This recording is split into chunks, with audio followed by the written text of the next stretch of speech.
Why do 90% of home cooks struggle with stir-fry noodles? Let's fix that today. First up, let's tackle those noodles. Boil some water and cook your noodles for just 2 minutes. Quick rinse in cold water to stop the cooking. We want them perfect, not mushy.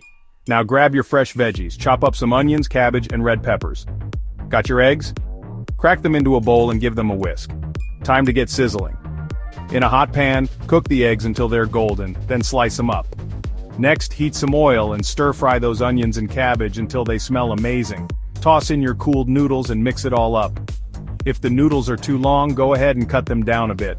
Season with soy sauce, a pinch of salt, and a dash of chicken bouillon for that umami punch. Finish strong by adding the cooked eggs and some chopped scallions. Stir-fry until it's all sizzling and smelling divine. And there you have it. Silky, chewy stir-fry noodles with veggies and eggs packed with flavor and nutrition. Chef A-Peng guarantees this recipe will blow your takeaway out of the water. So what are you waiting for? Get cooking and taste the magic.